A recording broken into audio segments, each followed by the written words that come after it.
Hello everybody, what's going on? It is Tim. How are you guys doing? I almost said the RC Newbie, that's my other channel. And it's been a little bit since I made a video for you guys. Now, please do not mind me trying to be a little quiet. My wife is fast asleep. It's 11 o'clock at night right now, so I don't want to be too loud. But you see, I got this really great sketch that I have of a client here in front of me, and I think that this would be an excellent piece to talk about how to ink digitally. I know I've done this tutorial a bunch of times before, and it's not even really a tutorial. It's more of a walkthrough. It's going to be an experience for you guys to see how I would ink it. And there's so much great stuff in here in this design that you guys are going to see me work on. I just feel like it would be a perfect piece for this. So I'm going to go ahead and walk through this with you guys while I ink it. It's going to either be me talking the whole time or me not talking at all. Just go with the flow. It would mean a lot to me if you hit the like button if you enjoy this. Subscribe if you haven't subscribed yet. We're so close to 10,000 subscribers. And right now I should be making every effort to do professional quality videos. But honestly, this is a part of my life. This is part of being an artist. You work in inopportune moments, like at 11 o'clock at night when everyone else is asleep. That's why I wear headphones. That's why I blast out music into my ears, and that's why I try to have a good time. I literally get into a dance mood while I draw. I'm not even joking. I crank up some loud music that just makes you want to bounce to the music and have fun with it. And when I have my Cintiq here set up on my large arm that lets me move it around the desk, then I'll admit that I actually put the screen up nice and high so I can literally stand up and just kind of beat to the music while I draw. There's nothing more freeing and entertaining than doing that for yourself in the middle of a moment where you're focusing on artwork. It just gets you in the vibe. And I told you, it's late. So I figured in this moment, this would be a good opportunity to show you guys how I draw. I'm finally back on working on individual commissions. I've gotten done my 2 big contracts, praise the Lord. Those took forever. And I figured this would be a great time to just have a good time here with you guys. So I hope that you enjoy it, and I'm really excited to give you guys an idea of how I ink, and we'll go from here. So this was just sketched on paper with a normal pencil. I may have used like a 0.7 or 0.5 lead. I have several different ones. I'm sorry for the yawns. There's nothing professional about this at all. The first thing I'm going to do is make a new layer. I do not want to ink over top this character's layer. And then the second thing I'm going to do is take a look at the resolution of the image. And the reason why I'm doing that is because I want to make sure my lines are nice and clean. And you can see that this is 1096 by 2048 at 72 dpi. So this is a little bit smaller than 20 inches tall. Now 20 inches tall is the top of the image all the way up here to the bottom of the image all the way down here. So that means that his face is maybe half of that. So it may only be about 10 inches tall. And that's fine, but I work on a super big scale because I want people to be able to do insane things with this. So what I'm going to do is I'm going to blow this up to 600 dpi, and you can see this jumps it up to 17,000 pixels, which is humongous. And it can go bigger than that. So I'm going to go ahead and hit OK. I'm going to let my computer process this out for a few seconds. Once it's done, we'll get started. We'll get started doing what I do. Okay. It takes a little while to load, and obviously I'm also working with a supercomputer that my father-in-law built for me, and without this computer and all of its power, I would not be able to do this, to blow this image up this large. Now, when I'm done with this piece, it's going to be and it probably won't be done tonight. I'm just going to focus on inking the face tonight, but it's going to be a head to waist image that's going to fill up all 17,000 of those pixels, and that's going to make for a really, really huge image. It'll be really great for the client. He'll really like that. So here's the image here. I've made a new layer. I am going to move the microphone away, which means that you might hear more ambient sound, or you might not hear me as well. So get ready. You might need to turn up your speakers a little bit as we do this. But next thing I'm going to do is I've made my new layer where I'm going to do all my inking, and I want to go ahead and take the previous image, the image itself, and I want to drop its opacity. Okay, now as you can see, there's a transparency layer behind it, makes it very difficult to see. I'm not here to make things harder on myself, obviously. So what I'm going to do is make yet another layer. I'm going to drop it beneath the paper layer, or the picture layer, I could call it, and then I'll grab my my paint bucket with white and just tap on there, and it should fill that up with white.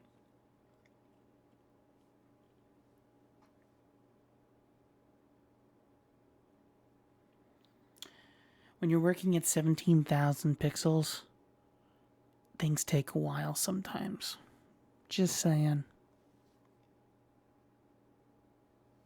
A really long time.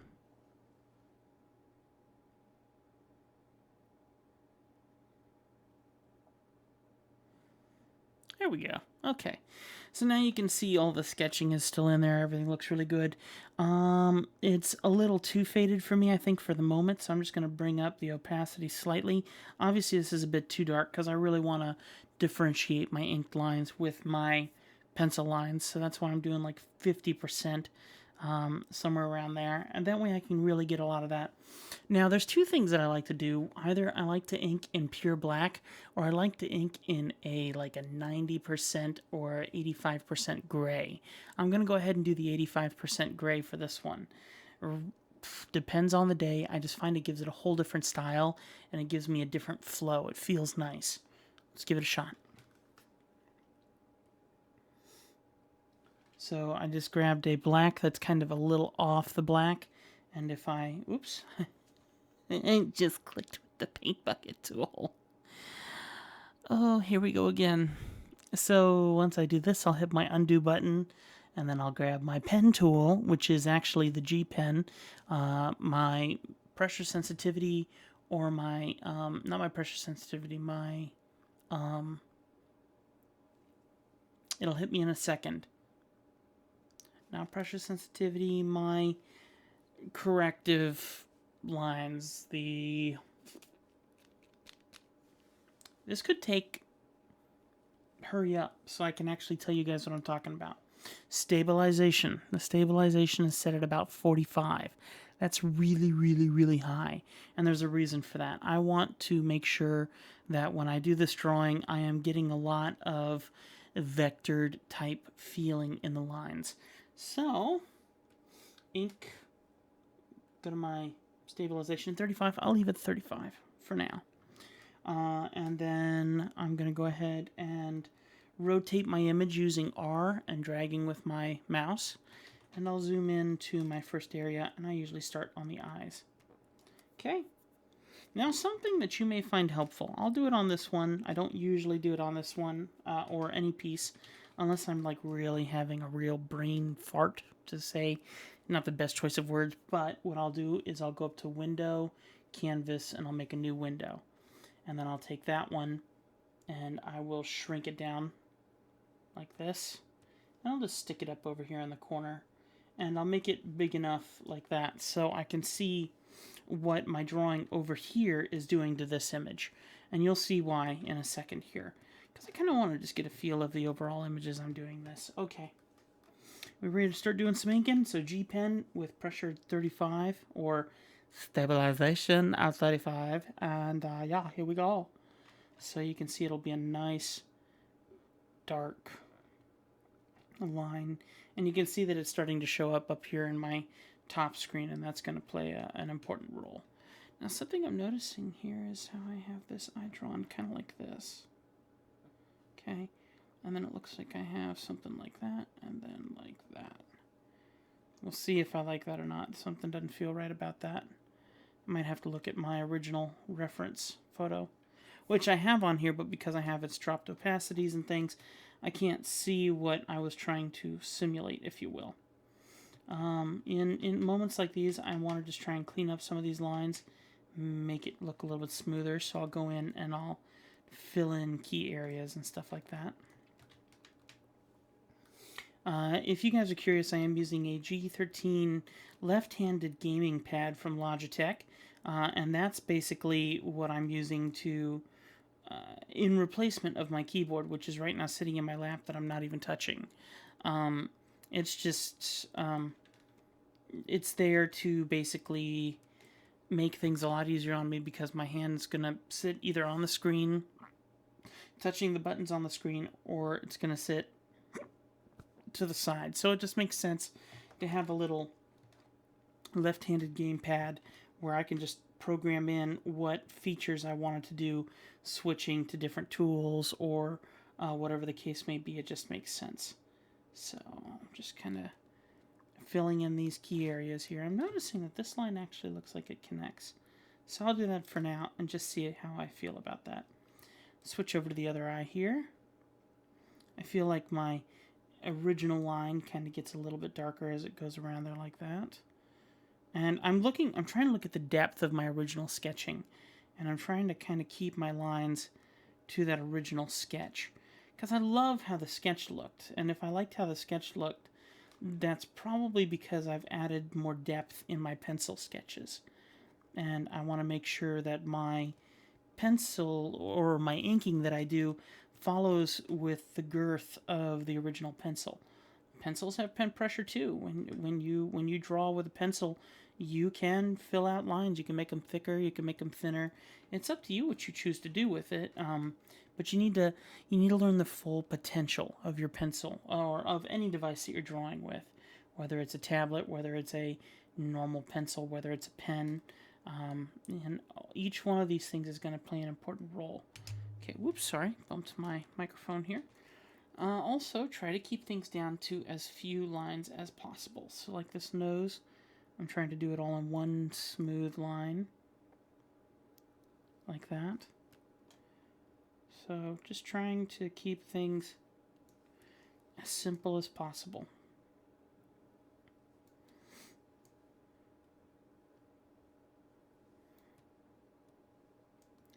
And I'm really paying attention to my little image over here. Now that I have that there, I love that it's there. I don't usually do that because usually I'm just trying to get out the next drawing as quickly as I can. But when I remember to put that there, it's really, really nice. Trying to get some bags under the eyes here. See this really thick line right here? It's kind of shaped like this, like that. So I try to mimic that with just one stroke of my pen. Noticing this over here, I think he had a little mark on his face, like a birthmark or something. And like I said, looking at those lines, trying to pay attention to those lines, that's going to play a very key role here. And then his ear was tucked back here, so I'll just fake in a bit of an ear here. And then this one, which looks like it took on a very interesting shape, so I want to make sure that I get that fairly accurate to whatever I sketched, unless my sketch wasn't focusing on getting, quality in the ears, which many times that's the case. It's no big deal. You can see it's definitely not hurting the caricature at all at this point. So far, I still love it. So let's go in with the other eye now. Let me check you see how these lines look a little bit thinner than these lines? So I'm just going to go ahead and drop my brush size down and fill this in, kind of like that. Pupil's a bit smaller than the other one, so just make this one a tad bit bigger. If you're focusing on a key area of the face, you can zoom in your other one here to focus on that to help you find balance with the eyes. So if I'm looking at that image up in the corner there, I can see that maybe this eye is just not quite there just yet, so I can keep filling it out. That looks a lot better. It's just little things. It's little things. Don't let that freak you out. Sometimes it's just down to the little tiny details that really give you what you're looking for.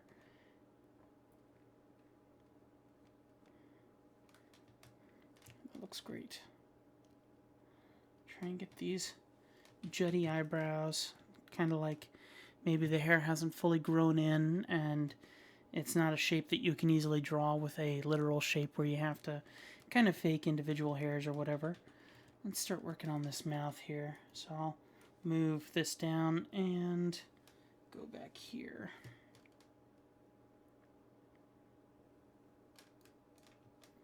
trying to pay attention to not just what I drew, but what I tried to simulate.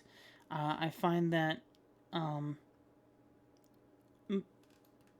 lines will often, that you draw in pencil, that you're kind of like, wow, that looks really good. It might not be because you're seeing exactly what you drew. It might be because you're seeing an accident from maybe how you drew with the pencil that just caused a change in how thick a line or how thin a line is. You know, something that made something bold or not. All those play very, very important roles in your final piece, and your goal is to be looking for those things and realize when something good happened, even though it was completely by accident. Like maybe this shape here was completely by accident, but maybe it adds to the face of how it was. So I'll try and add that in there and come back and look at it later and see how much I like it or not. And that looks great. Coming here to the nose, we're going to go ahead and build up the shape here. And I can just do little areas here, and then I see this. This is probably an attempt at either continuing that laugh line to the other side, or maybe a dimple in his face, or something that I put in there before. Some little minute details, you know. Okay, so I'm seeing his face underneath the beard, but the beard seems to be the main focus from what I drew. And I haven't looked at this sketch in a long time. I know I love the sketch. I'm actually super pleased with it, but I don't exactly recognize what I drew. So I'm going to focus on the beard at this point. I mean, sure, I know I drew it, but I've been working on so much stuff. I don't remember the original picture as well as I would like to in this moment in time that I actually focused on when I did the drawing the first time. So let me put my keyboard down on the floor here because it's slipping out of my lap a little bit. You can also see as I zoom out here that I'm exaggerating the side of the face, the beard, the ears, and I'm making that a little bit deeper so the lines are a bit thicker around the face. I'm doing that because I want to just suck into the face, if you know what I'm saying. I want it to define the features of the face as I'm doing this. So I'm not afraid to enhance what we would call the stroke of the image, which is how thick a line is, how thick a path is, if you think in vectors. So don't be afraid to do that. But now try to remember as well that you're still working with thick to thin lines when it comes to which direction sun's coming from, which direction, you know, shadows are in and stuff like that. So you still want to make sure you keep those details in here when you're considering your thick to thin lines.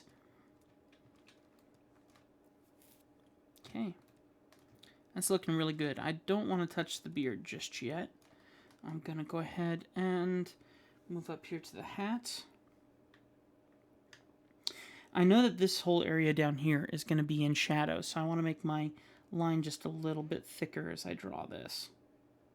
Just a little bit, not much, but I mean, the goal is to think about, is the light going to be hitting this part of the face?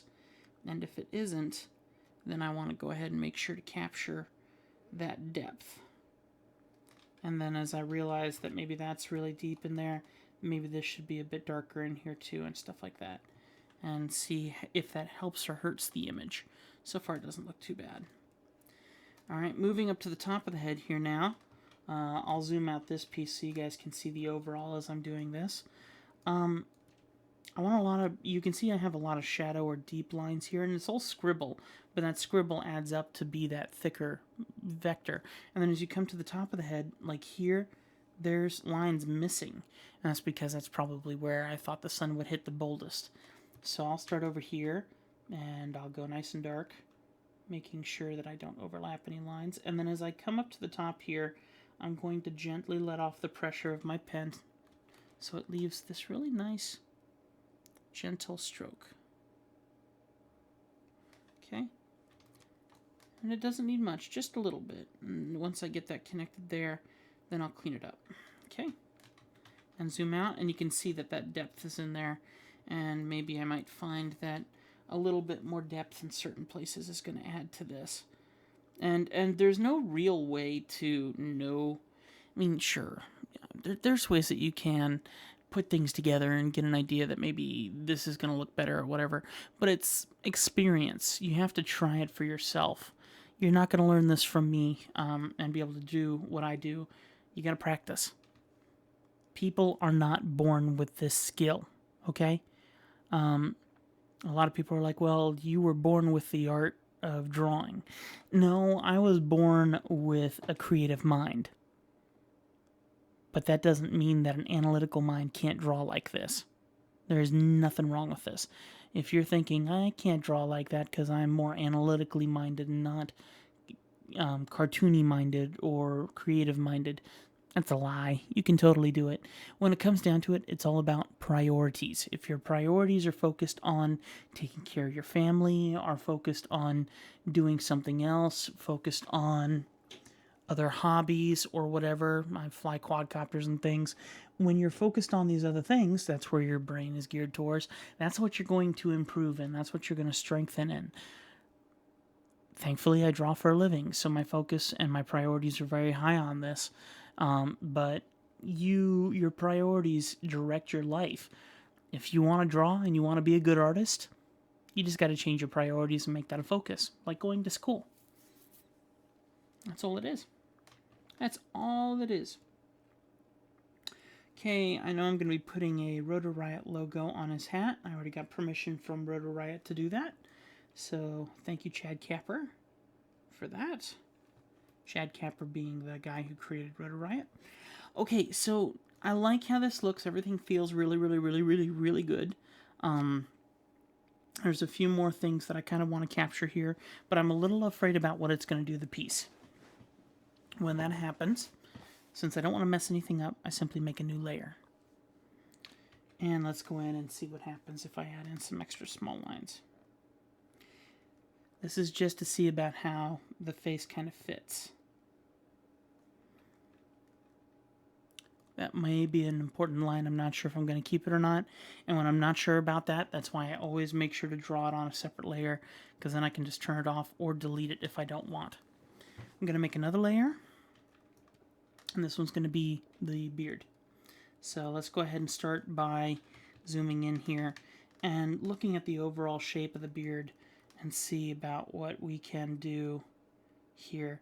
This may be something that I can get away with actually making rather thick and making it something that has structure to it instead of individual hairs.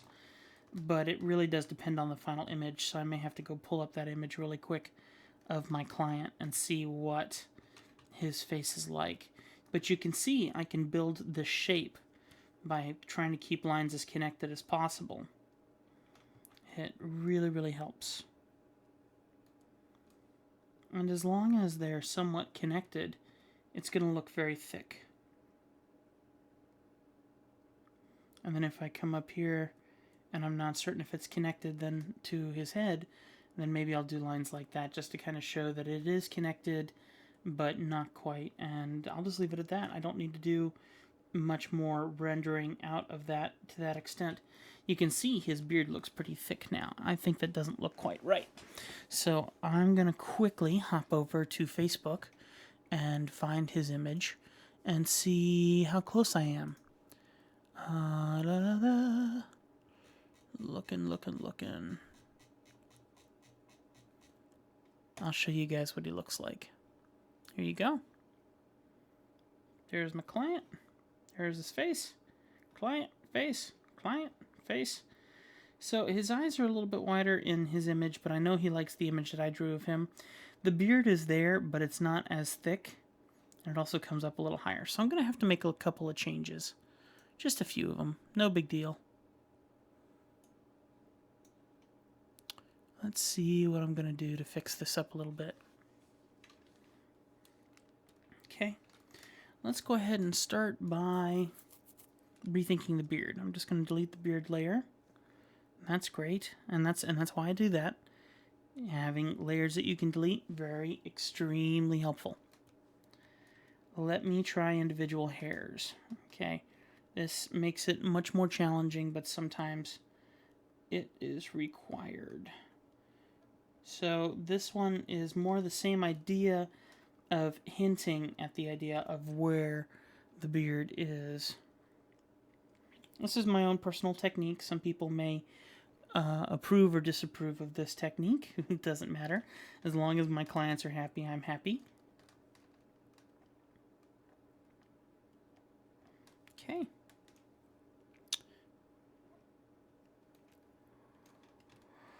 All right.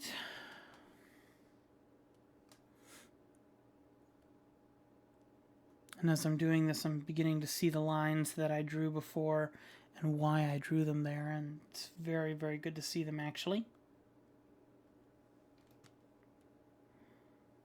Helps me get the definition a lot closer to what I think I need to do here.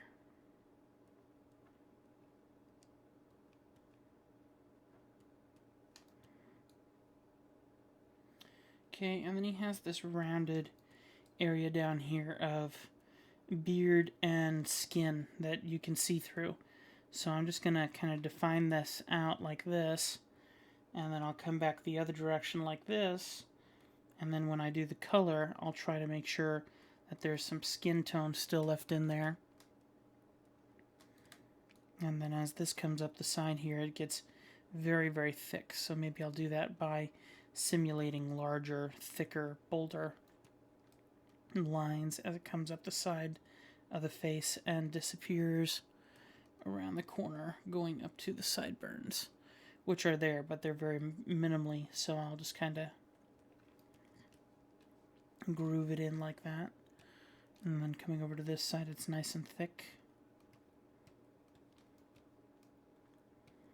And then make sure to try and follow the contour of the face by rounding each individual stroke instead of just drawing straight lines. And that looks a little better. The eyes are wider, guaranteed. So I want to go ahead and change a couple of things about this here really quick. First off, this line has to go. So switching back over here, I'll erase this one. Whoops. Let's get my hard eraser so I don't lose definition in my other lines. Okay. I'm also going to erase the pupil.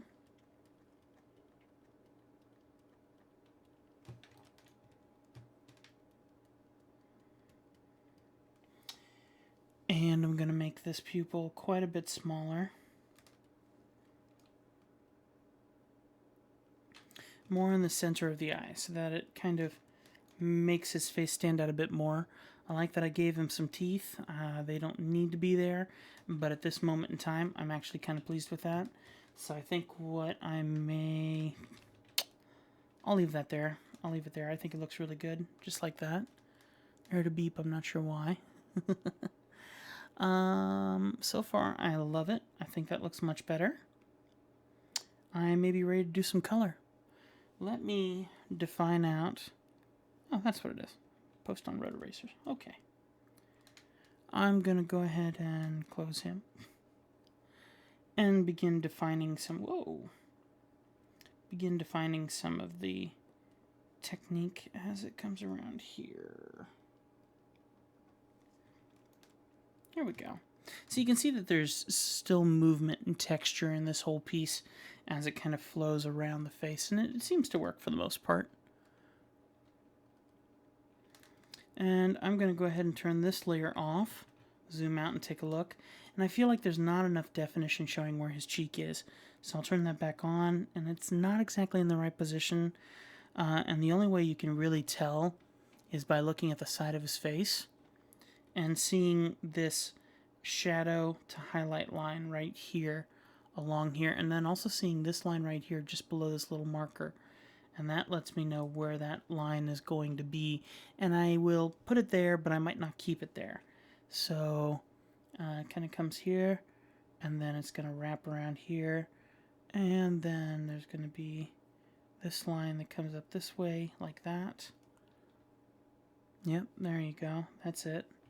And so it's more like that, and I think that looks good. The other thing I'm noticing is, and this could change as I'm looking through other stuff, but his face is a lot longer than my drawing is. So what I'll end up doing here is selecting all 3 of my layers. Where's my mouse? There we go. All 3 of my layers here that I have for the ink hair and all that jazz. Then I'll go ahead and grab my line art tool, and I just want to select everything below the hat. There we go.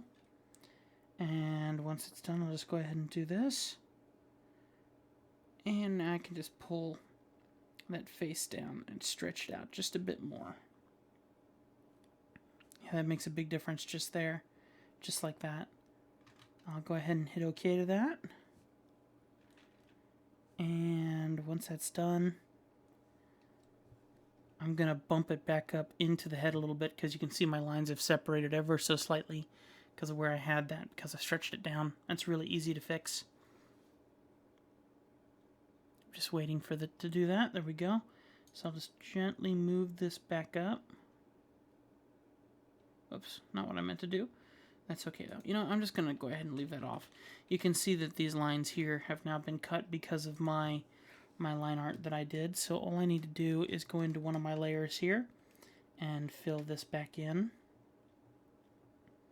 Clean up some of that excess. Over here, try and fake in these lines like I did it on purpose. Which I did. Sort of. There we go. And that's about it for his face. I feel really good about that. The only thing I would consider doing, and I'll just make a new layer, and I'll drop it down on the bottom. The only thing I might consider doing is just emboldening a little bit more of those shadow areas of the outside of the face specifically. And the only reason I would do that is just to make it pop just a bit more. So coming down here to the bottom of the face, making sure to try and follow along with the details. Unless I don't like the details, I'll just follow along with these details.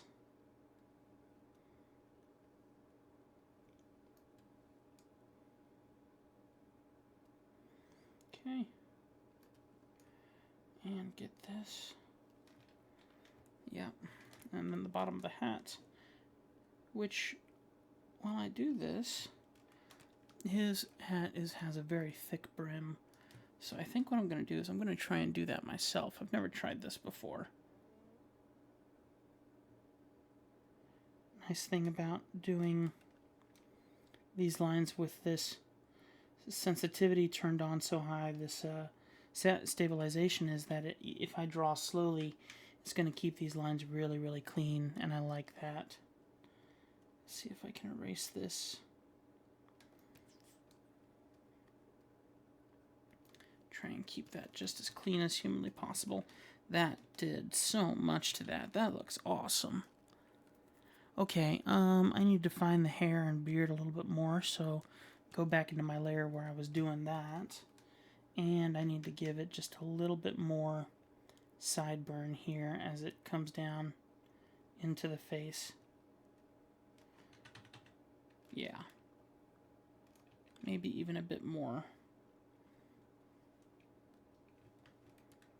Yeah. Any on the other side? No. Okay, great. I feel extremely good about that. I can turn off that layer. He looks fantastic. Very, very good. Everything else I can do in depth of color. If you guys are okay with it, I'll go ahead and end this video here, because this is our official completion of inking of this character. And then I'm going to attempt, since it's 11:30, to make one more video right after this. And hopefully they can both go up tonight, maybe. And this one's going to be on inking. Next one will be on coloring them up.